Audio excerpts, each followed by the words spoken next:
Okay, ಇವತ್ತಿನ topic ಬಂದು AI videos upload ಮಾಡೋದು ಎಷ್ಟು ಸರಿ ಎಷ್ಟು ತಪ್ಪು ಅಂತ. ನನಗೆ ಒಬ್ಬರು ಕಮೆಂಟ್ ಹಾಕಿ ಕೇಳಿದ್ರು, AI ವಿಡಿಯೋಸ್ ಅಪ್ಲೋಡ್ ಮಾಡ್ಬೋದಾ ಮಾಡಬಾರ್ದಾ, ಅದರಿಂದ ಏನಾದರೂ ತೊಂದರೆ ಇದೆಯಾ ಅಂತ. ಸೊ ಅದ್ರ ಬಗ್ಗೆ ನಾನಿವತ್ತು ವೀಡಿಯೋಸ್ನ ಮಾಡ್ತಾ ಇದ್ದೀನಿ. ಅದಕ್ಕೂ ಮುಂಚೆ ಯಾರ್ಯಾರೆಲ್ಲ ನನ್ನ ಚಾನಲ್ಗೆ ಇನ್ನು ಸಬ್ಸ್ಕ್ರೈಬ್ ಮಾಡ್ದಿರಾ ವೀಡಿಯೋಸ್ ನೋಡ್ತಾ ಇದ್ದೀರಾ, ದಯವಿಟ್ಟು ಸಬ್ಸ್ಕ್ರೈಬ್ ಮಾಡಿಕೊಂಡು ವಿಡಿಯೋನ ಎಲ್ಲೂ ಸ್ಕಿಪ್ ಮಾಡ್ದಿರಾ ಪೂರ್ತಿ ವಿಡಿಯೋನ ನೋಡಿದ್ರೆ ವಿಡಿಯೋದಲ್ಲಿ ಏನು ವಿಷಯ ಇರುತ್ತೆ ಅಂತ ಗೊತ್ತಾಗುತ್ತೆ. ಸೊ ಜಾಸ್ತಿ ಕುಯ್ಯಲ್ಲ, ವಿಡಿಯೋ ಲೈಕ್ ಮಾಡಿ, ಕಮೆಂಟ್ ಮಾಡಿ, ಸಬ್ಸ್ಕ್ರೈಬ್ ಮಾಡ್ಕೊಳ್ಳಿ. ಹಾಗೆ ಹೈಪ್ ಆಪ್ಷನ್ಸ್ ಇರುತ್ತೆ, ಹೈಪ್ ಮಾಡಿ ಸಪೋರ್ಟ್ ಮಾಡಿ ಅಂತ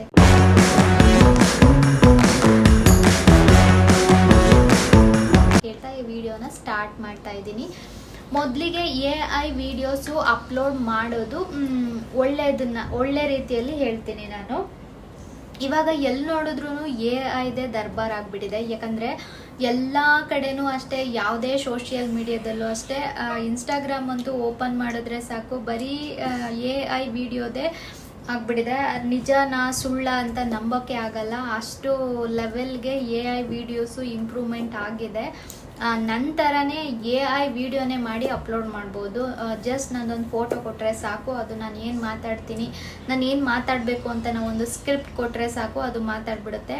ಅಷ್ಟರ ಮಟ್ಟಿಗೆ ಅಪ್ಡೇಟ್ ಆಗಿದೆ AI ಎಷ್ಟು ಒಳ್ಳೇದಿದೆಯೋ ಅದರಿಂದ ಅಷ್ಟೇ ಕೆಟ್ಟದ್ದು ಕೂಡ ಇದೆ. ಸೊ ನಾನಿವಾಗ ಒಳ್ಳೇದನ್ನು ಮಾತಾಡ್ತೀನಿ, ಆಮೇಲೆ ಅದರಿಂದ ಆಗೋ ಇಶ್ಯೂಸ್ನ ಹೇಳ್ತೀನಿ. ಇನ್ನು AI ವಿಡಿಯೋನ ತೊಗೊಂಡ್ರೆ ನಾವು ಅದಕ್ಕೆ ಅಂತ ಒಂದು ಆ್ಯಪ್ ಇರುತ್ತೆ. ಆ್ಯಪಲ್ಲಿ ನಮಗೆ ಒಂದು ಎಕ್ಸಾಂಪಲ್ ಒಂದು ವಿಡಿಯೋ ಬೇಕು. ಇವಾಗ ನನಗೆ ನನ್ನ ಫೋಟೋ ಹಾಕ್ಬಿಟ್ಟು ನಾನು ಅದಕ್ಕೆ ಸ್ಕ್ರಿಪ್ಟು ಒಂದು ರೆಡಿ ಮಾಡಿ ಕೊಟ್ಟರೆ ಏನೇನು ಬೇಕು. ಈಗ ಸ್ಕ್ರಿಪ್ಟಲ್ಲಿ ಇವಾಗ ಈ ವಿಡಿಯೋ ಮಾಡ್ತಾ ಇದ್ದೀನಿ, ನಾನು ಏನು ಮಾತಾಡ್ತೀನಿ ಅಂತ ಜಸ್ಟು ಶಾರ್ಟ್ ಆ್ಯಂಡ್ ಸ್ವೀಟಾಗಿ ಟೆಕ್ಸ್ಟ್ ಮಾಡಿ ಸೆಂಡ್ ಮಾಡಿ ಇದನ್ನು ಒಂದು ವಿಡಿಯೋನ ಮಾಡಿಕೊಡು ಅಂತ ಕಳಿಸಿದ್ರೆ ಸಾಕು AIಗೆ.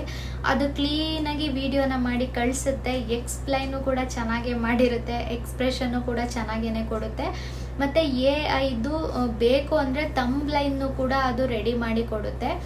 AI ವಿಡಿಯೋ ಅಪ್ಲೋಡ್ ಮಾಡೋದು ಒಳ್ಳೆಯದೇ. ಜಸ್ಟ್ AI ವಿಡಿಯೋ ಅಪ್ಲೋಡ್ ಮಾಡೋದ್ರಿಂದ ನಮಗೆ ಮಿಲಿಯನ್ ಗಟ್ಟಲೆ ವ್ಯೂಸ್ ಸಿಗುತ್ತೆ. ನಾರ್ಮಲಾಗಿ ನಾವು ವೀಡಿಯೋಸ್ನ ಅಪ್ಲೋಡ್ ಮಾಡಿದ್ರೆ ಜಸ್ಟ್ 1,000 2,000 ಈ ಥರ ವ್ಯೂಸ್ ಬರುತ್ತೆ, ಇಲ್ಲ 500 400 300 ಈ ಥರ ವ್ಯೂಸ್ ಬರುತ್ತೆ.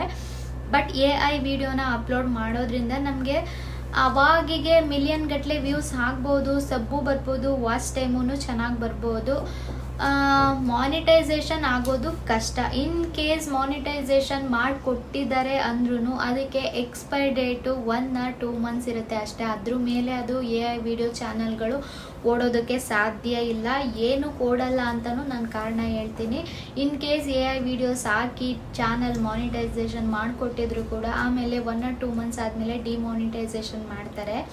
ಡಿಮಾನಿಟೈಸೇಷನ್ ಮಾಡಿಸ್ಕೊಂಡು ನಾವು ಅಲ್ಲಿವರೆಗೂ ಪಟ್ಟಿದ್ದು ಶ್ರಮ ಎಲ್ಲ ಎಷ್ಟು ವೇಸ್ಟು. AI ವಿಡಿಯೋ ಮಾಡೋದಕ್ಕೆ ಅಂದ್ಬಿಟ್ಟು ಅದಕ್ಕೂ ಒಂದು ಸ್ವಲ್ಪ ಎಫರ್ಟ್ ಹಾಕಿರ್ತೀವಿ. ಇವಾಗ ನಾವು ಮಾಡೋ ವಿಡಿಯೋಗೆ 100% ಎಫರ್ಟ್ ಹಾಕ್ತೀವಿ, AI ವಿಡಿಯೋಗೆ ಒಂದು 20% ಎಫರ್ಟ್ನ ಹಾಕಿರ್ತೀವಿ.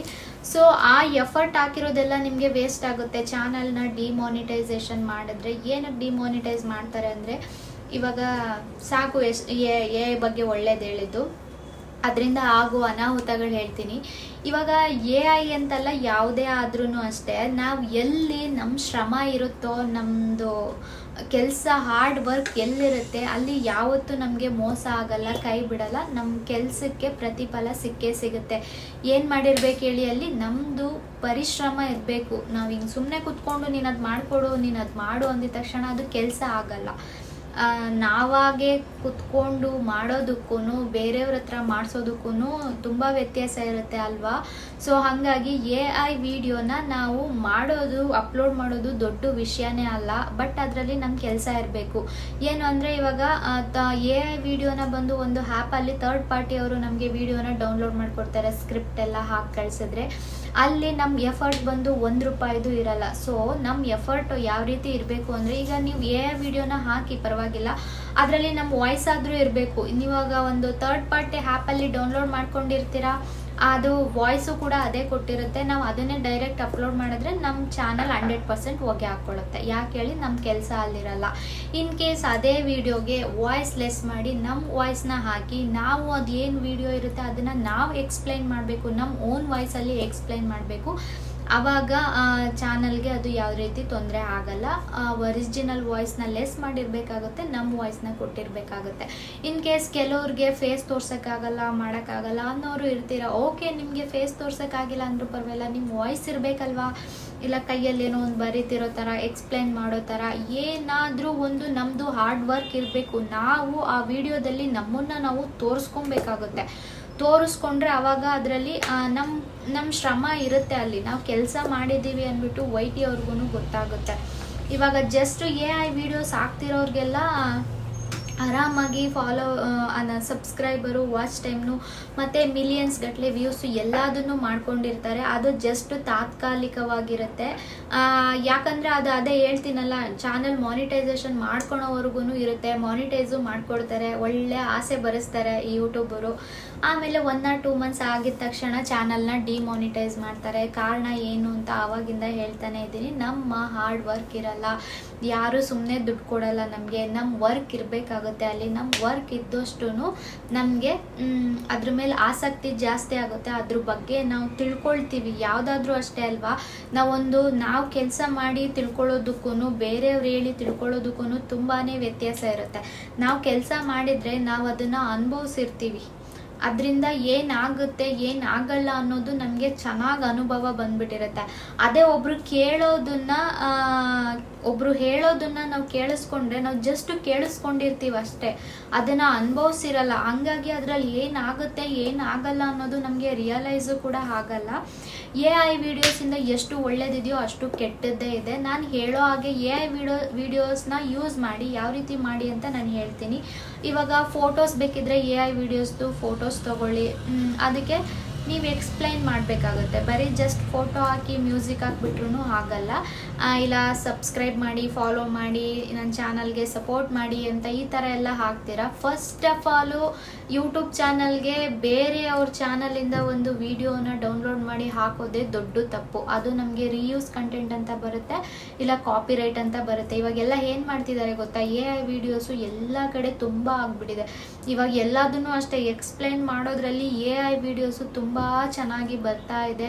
ಅದಕ್ಕೆ ಲೈಕ್ಸು ಕೂಡ ಮಿಲಿಯನ್ ಗಟ್ಟಲೆ ಬರ್ತಾ ಇದೆ. ಕೆಲವ್ರು ಏನು ಮಾಡ್ತಿದ್ದಾರೆ ಅಂದರೆ, ಇನ್ಸ್ಟಾಗ್ರಾಮಲ್ಲಿ ಇವಾಗ ಮಿಲಿಯನ್ ಗಟ್ಟಲೆ ವ್ಯೂಸ್ ಬರ್ತಿರುತ್ತೆ ಇನ್ಸ್ಟಾಗ್ರಾಮಲ್ಲಿ. ಅಂದರೆ ಅವರು 100% ಯೂಟ್ಯೂಬ್ ಚಾನಲ್ನ ಓಪನ್ ಮಾಡ್ಕೊಂಡಿರ್ತಾರೆ.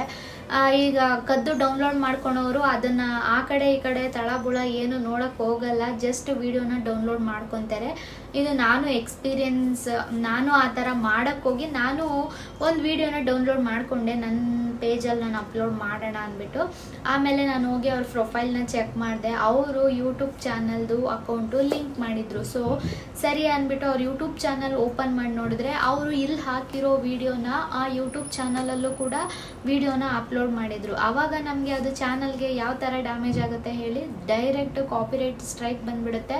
ಡೈರೆಕ್ಟ್ ಚಾನಲ್ನೇ ಡಿಲೀಟ್ ಮಾಡೋ ಅಂಥ ಚಾನ್ಸಸ್ ಕೂಡ ಇರುತ್ತೆ. ಇಲ್ಲ ಅಂದರೆ ಕಾಪಿರೈಟ್ ಆಗ್ತಾರೆ, ಇಲ್ಲ ಕಾಪಿರೈಟ್ ಸ್ಟ್ರೈಕ್ ಬರುತ್ತೆ, ಇಲ್ಲ ರೀಯೂಸ್ ಕಂಟೆಂಟ್ ಬರುತ್ತೆ, ಇಲ್ಲ ಕಮ್ಯುನಿಟಿ ಗೈಡ್ಲೈನ್ ಬರುತ್ತೆ. ಯಾವುದಾದ್ರೂ ಒಂದು ಬರುತ್ತೆ. ಚಾನಲ್ಲು ಮಾನಿಟೈಸ್ ಅಂತೂ ಆಗಲ್ಲ. ಇನ್ ಕೇಸ್ ಮಾನಿಟೈಸ್ ಆಗಕ್ಕೆ ಬಿಟ್ರೂ 1 or 2 months ಆದಮೇಲೆ ಚಾನಲ್ನ ಡಿಮಾನಿಟೈಸ್ ಮಾಡ್ತಾರೆ. ನಾವು ಅವಾಗ ಎಷ್ಟು ಕಷ್ಟಪಟ್ಟಿರ್ತೀವಿ, ಎಷ್ಟು ವೀಡಿಯೋಸ್ ಅಪ್ಲೋಡ್ ಮಾಡಿರ್ತೀವಿ, ಎಷ್ಟು ಸಬ್ಸ್ಕ್ರೈಬ್ ತೊಗೊಂಡಿರ್ತೀವಿ, ಅಷ್ಟೆಲ್ಲ ಮಾಡಿಕೊಂಡು ಹಿಂಗಾದ್ಮೇಲೆ ಚಾನಲ್ ಡಿಮಾನಿಟೈಸೇಷನ್ ಅಂದರೆ ಎಷ್ಟು ಕಷ್ಟ ಅನಿಸುತ್ತೆ ಅಲ್ವಾ, ಹಿಂಸೆ ಆಗುತ್ತೆ ಅಲ್ವಾ. ಅವೆಲ್ಲ ನೆನೆಸ್ಕೊಂಡ್ರೆ ನನಗೂ ಅನುಭವ ಆಗಿದೆ. ಯಾವುದಕ್ಕೆ ಆದ್ರೂ ಅಷ್ಟೇ ಆತ್ರ ಇರಬಾರ್ದು, ತಾಳ್ಮೆ ತುಂಬಾ ಇರಬೇಕು. ನಾವು ತಾಳ್ಮೆಯಿಂದ ವಿಡಿಯೋ ಮಾಡಿ ಅಪ್ಲೋಡ್ ಮಾಡಿದ್ರೆ ಒಳ್ಳೆಯದೇ ಆಗುತ್ತೆ. ಇನ್ ಕೇಸ್ ಆತ್ರದಿಂದ ಮಾಡಿದ್ರೆ ಯಾವುದೂ ಕೂಡ ನನಗೆ ರಿಯಲೈಸ್ ಆಗಿದೆ, ನಾನು ಅನುಭವಿಸಿರೋದೆ. ನಾನು ಸ್ವಲ್ಪ ಆತ್ರ ಮಾಡಿಕೊಂಡು ಒಂದು ಡಾಕ್ಯುಮೆಂಟ್ನ ಸರಿಯಾಗಿ ಅಪ್ಲೋಡ್ ಮಾಡಿದ್ರೆ ನನ್ನ ಚಾನಲ್ ಕೂಡ ಡಿಮಾನಿಟೈಸ್ ಆಗಿತ್ತು. ಸೊ ಆ ಆಧಾರದ ಮೇಲೆ ನಾನು ಹೇಳ್ತಾ ಇದ್ದೀನಿ, YTಯಲ್ಲಿ ತುಂಬ ತಾಳ್ಮೆ ಇರಬೇಕಾಗುತ್ತೆ. ತಾಳ್ಮೆಯಿಂದ ವಿಡಿಯೋಸ್ ವ್ಯೂಸ್ ಆಗ್ತಿಲ್ಲ ಅಂತ ತಲೆ ಕೆಡಿಸ್ಕೊಳ್ಳೋಕೆ ಹೋಗ್ಬಾರ್ದು.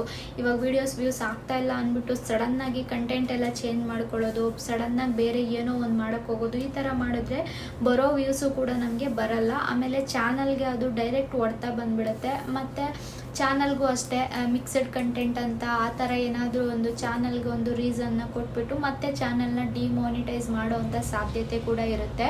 ಸೊ AI ವಿಡಿಯೋಸು ನಾನು ಹೇಳಿದೆ ಅಲ್ವಾ, ಡೈರೆಕ್ಟು ಅಲ್ಲಿ ಒಂದು ಸ್ಕ್ರಿಪ್ಟ್ ಹಾಕಿ ಥರ್ಡ್ ಪಾರ್ಟಿಯಿಂದ ಕಳಿಸ್ಕೊಡೋ ಅಂಥ ವೀಡಿಯೋನ ಡೈರೆಕ್ಟಾಗಿ ಯಾರೂ ದಯವಿಟ್ಟು ಅಪ್ಲೋಡ್ ಮಾಡಬೇಡಿ.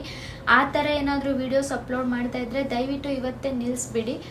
ನಿಲ್ಲಿಸಿಲ್ಲ ಅಂದರೆ ನಿಮ್ಮ ಚಾನಲ್ ಮಾನಿಟೈಸೇಷನ್ ಆಗಲ್ಲ ಅಷ್ಟೇ. ನಿಮ್ಮ ವರ್ಕ್ ಇರಬೇಕು, ನೀವು ಅಲ್ಲಿ ಮಾತಾಡಿರಬೇಕು, ಇಲ್ಲ ನಿಮ್ಮ ವಾಯ್ಸ್ ಇರಬೇಕು, ಇಲ್ಲ ನಿಮ್ಮ ಫೇಸ್ ಇರಬೇಕು, ಏನೋ ಒಂದು ನಿಮ್ಮ ಕೆಲಸ ಇರಬೇಕು ಆ ವಿಡಿಯೋದಲ್ಲಿ. ಜಸ್ಟ್ ಎಲ್ಲೋ ಒಂದು ತೊಗೊಂಡು ವಿಡಿಯೋನ ನಾವು ಅಪ್ಲೋಡ್ ಮಾಡಿದ್ರೆ ಅದು ಚಾನಲ್ ಮಾನಿಟೈಸ್ ಆಗಲ್ಲ, ಚಾನಲ್ಗೂ ತುಂಬಾ ಎಫೆಕ್ಟ್ ಹೊಡೆಯುತ್ತೆ ಅದು. ಅದರಿಂದ ನಮ್ಮ ಚಾನಲ್ಲು ಮಾನಿಟೈಸ್ ಆಗೋದೇ ಇಲ್ಲ ಚಾನಲ್ನ ಡಿಲೀಟ್ ಮಾಡುವಂಥ ಸಂದರ್ಭನೇ ಬಂದರೂ ಬರ್ಬೋದು. ಸೊ ಅದಕ್ಕೆ ನಾನು ಹೇಳ್ತಾ ಇದ್ದೀನಿ, AI ವಿಡಿಯೋಸ್ ಮಾಡೋದು ಎಷ್ಟು ಒಳ್ಳೇದಿದೆಯೋ ಅದ್ರ ಡಬ್ಬಲ್ಲು ಅದರಿಂದ ಕೆಟ್ಟದ್ದು ಕೂಡ ಇದೆ. ಸೊ ಮಾನಿಟೈಸೇಷನ್ ಮಾಡ್ಕೊಬೇಕು ಅನ್ನೋರು ಸ್ವಲ್ಪ ರೂಲ್ಸ್ಗಳಿರುತ್ತೆ, ಆ ರೂಲ್ಸ್ಗಳನ್ನ ತಿಳ್ಕೊಂಡು ಆದಷ್ಟು AI ವಿಡಿಯೋಸ್ನ ಯೂಸ್ ಮಾಡಿ ಅಪ್ಲೋಡ್ ಮಾಡಿ ಅಂತ ಹೇಳ್ತಾ ಈ ವಿಡಿಯೋನ ಇಲ್ಲಿಗೆ ಮುಗಿಸ್ತಾ ಇದ್ದೀನಿ. ನೆಕ್ಸ್ಟ್ ವಿಡಿಯೋದಲ್ಲಿ ನಿಮ್ಗೇನಾದರೂ ಡೌಟ್ಸ್ ಇದ್ದರೆ ಕಮೆಂಟ್ ಮಾಡಿ, ಹಾಗೆ ಲೈಕ್ ಮಾಡೋದನ್ನು, ಕಮೆಂಟ್ ಮಾಡೋದನ್ನು, ಹೈಪ್ ಮಾಡೋದನ್ನು ಯಾರೂ ಮರಿಬೇಡಿ ಪ್ಲೀಸ್. ಯಾರು ವ್ಯೂಸ್ ಆಗ್ತಾ ಇದೆ ಬಟ್ ಲೈಕ್ ಮಾಡ್ತಾ ಇಲ್ಲ, ಕಮೆಂಟು ಮಾಡ್ತೀರಾ ಬಟ್ ಹೈಪ್ ಯಾರೂ ಮಾಡ್ತಾ ಇಲ್ಲ. ಒಬ್ಬರಿಗೆ 3 ಹೈಪ್ ಆಪ್ಷನ್ಸ್ ಇರುತ್ತೆ. ಸೊ ಪ್ಲೀಸ್ ಅಲ್ಲ, ಒಂದೊಂದು ಹೈಪ್ ಮಾಡಿದ್ರೆ, ಸಪೋರ್ಟ್ ಮಾಡಿದ್ರೆ ನಮ್ಮ ವೀಡಿಯೋಸು ಜಾಸ್ತಿ ಜನಕ್ಕೆ ರೀಚ್ ಆಗುತ್ತೆ ಅಂತ ಹೇಳೋಕ್ಕೆ ಇಷ್ಟಪಡ್ತೀನಿ. ಈ ವಿಡಿಯೋ ಎಲ್ರಿಗೂ ಇಷ್ಟ ಆಗಿರುತ್ತೆ ಅಂತ ಅನ್ಕೊತ ಈ ವಿಡಿಯೋನ ಎಲ್ಲಿಗೆ ಎಂಡ್ ಮಾಡ್ತಾ ಇದ್ದೀನಿ. ನೆಕ್ಸ್ಟ್ ವಿಡಿಯೋದಲ್ಲಿ ಸಿಗ್ತೀನಿ. ಅಲ್ಲಿವರೆಗೂ till then take care, love you all, bye.